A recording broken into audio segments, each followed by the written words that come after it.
আগরতলা পৌর নিগমের দক্ষিণ জোনের ৪৮ নং ওয়ার্ড এলাকায় জমছে জঞ্জাল। আবর্জনার স্তূপ ভরে পড়ে আছে হাপানিয়া পার্কিং এলাকার চত্বর। দুর্গন্ধে অতিষ্ঠ স্থানীয়রা। পৌর নিগমের নেই হেলদোল। জোনাল অফিস থেকে অফিসার এসে পরিদর্শন করে গেলেও আবর্জনা পরিষ্কার করানোর কোনো উদ্যোগ গৃহীত হয়নি। ক্ষোভে ফুঁসছেন মানুষ।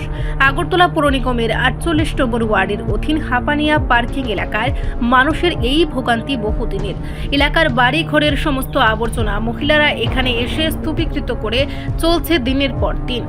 এএমসির পক্ষ থেকে এই নোংরা আবর্জনা পরিষ্কার করার দায়িত্ব থাকলেও তারা দায়সারা ভাব নিয়ে চলছে। এদিকে উক্ত ওয়ার্ডের কাউন্সিলর সবিতা কর যেন শীত ঘুমে মগ্ন। বহুবার স্থানীয় দোকানে ব্যবসায়ী ও অন্যান্য সচেতন নাগরিকেরা এ নিয়ে বলাবলি করলেও কাজের কাজ কিচ্ছু হয়নি। অতঃপর পৌর নিগমের দৃষ্টি আকর্ষণ করে আবারও এই নোংরা নর্দমা পরিষ্কার করার আর্জি জানাচ্ছেন স্থানীয়রা।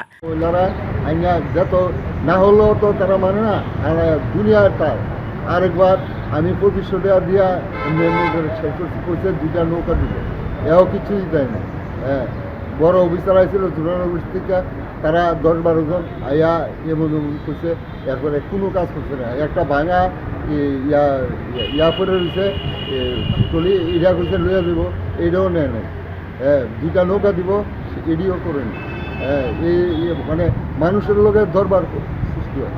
গন্ধে ইহান দেয়, রাস্তাঘাট দেওয়া মানুষ আসতে পারে, মানে না খেয়ে হাত দেওয়া দেয়, স্কুলের মায়া যাইতে পারে, মানে বিভিন্ন রকমের, মানে যা বলবো এখানে ভাষার কোনো ইয়া নেই।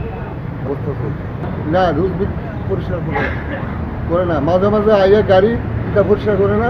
ওই ট্রলি, একটা ভাঙা ট্রলি আছে, এইটার থেকে লইয়া দেখা তারা 2টা নৌকা দিব বলছে, এও দেয়নি। হ্যাঁ, বড় অফিসার এসেছিল, তারা বলছে 2টা নৌকা দিব, আর 2 মাস হয়ে গেছে। 2টা নৌকা দিলে এখানে কোনো সমস্যা থাকে না।